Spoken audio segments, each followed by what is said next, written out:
somebody who's now biologically dead and you're artificially sustaining life. You've got them on a respirator and you're pounding on their chest and compressing and you're pumping drugs in their vein to try to get their heart restarted and doing all of this.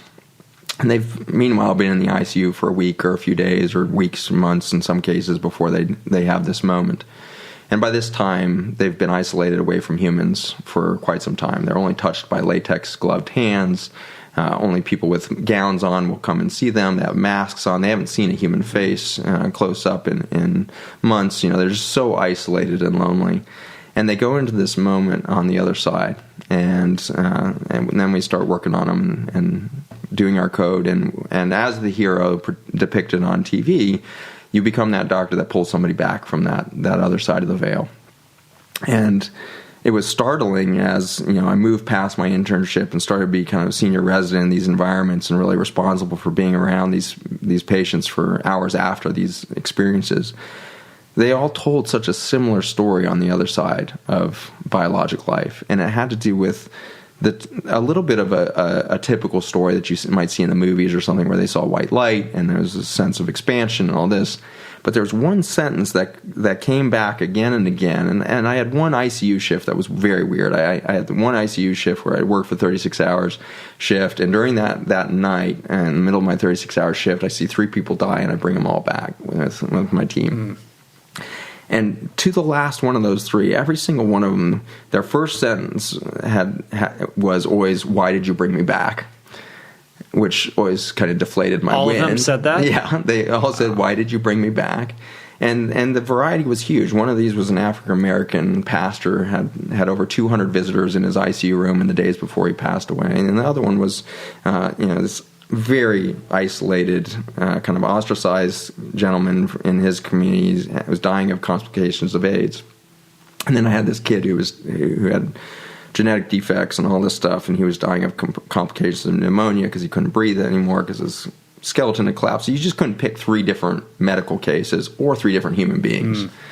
And every one of them, first sentence, "Why'd you bring me back?" And then as they start to get oriented, and in the hours that follow, they are telling their loved ones, "I went into this space, and it was bright white light everywhere, and I, in that moment, felt completely accepted for the first time in my life."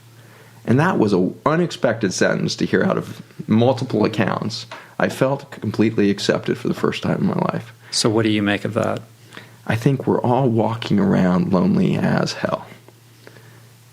And our opportunity to rebirth, because death is not an endpoint. It's a transformation moment. It's an expansion beyond the limits of this frail biologic shell that we carry around. And the instant that we step out of that, we find out that the universe embraces us in every single second of our existence in complete acceptance of who we are. We are enough in and of our own identity of I am at every second of every point of our existence. And it's the disbelief of that that's keeping us locked in these stupid conversations we just had for the last hour and a half. That is myopic conversation in and of itself. When you back up for a moment and say, okay, we're killing ourselves. But what if we need a death moment to transform completely, to let go of all of the preconceived notions of what it is to be human, and to say, you know what, we are beings of light, and we are completely accepted at every moment, including this moment when we would rape the earth of what we're raping it of, when we would kill each other at the rate we do, when we would destroy the entire ecosystem of a green planet in the middle of black space, when we would have that level of hubris, we're still completely accepted. And our journey is somehow understood by something more benevolent and more complete than we can see as human beings. And so let's not beat each other up over this issue. Let's not see this as a failure. Let's see this as an obvious next step in our journey.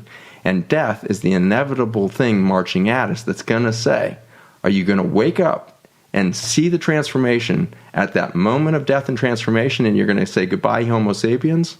Or are you going to do it a moment before that, in the body, before the doctor starts the resuscitation?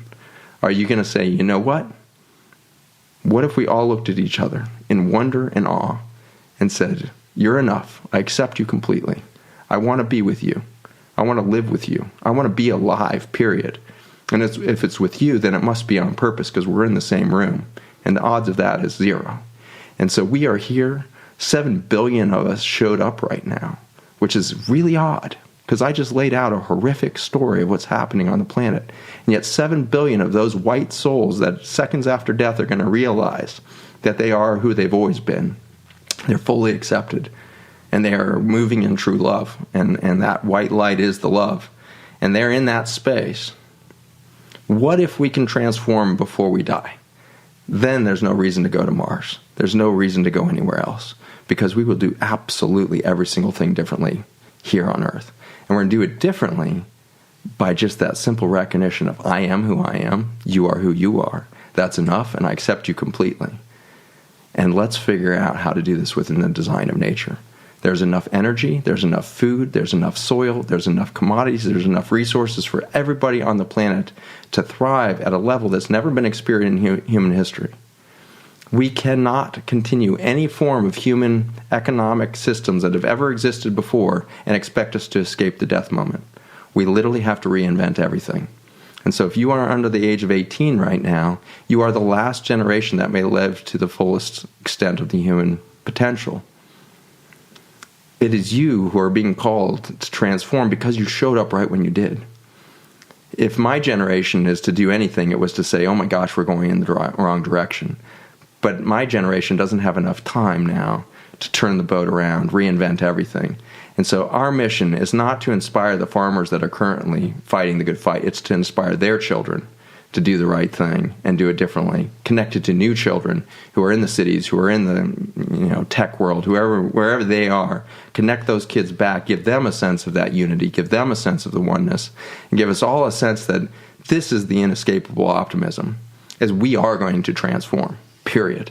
And it may be right out to the point of our death, or miraculously, it might just happen right before it. That was one of the best monologues I've ever heard in my life. Preach it, brother. That was amazing. Oh, my God. You're this incredible contradiction in terms with the doomsday and the optimism and the deep-rooted experience and knowledge in science, and yet somebody with a vast capacity for spiritual exploration. You're a wizard. You're a gift, my friend. We all are. And that's the excitement that I have, is you can't actually come close to the science of atomic physics or astrophysics or human biology without an overwhelming sense of we are just so far beyond logic. We're so far beyond the material world. We are these entities that are moving with such power. And we have been kept from that power. And we've been kept from it so that power can be taken from us and consolidated in the hands of a few.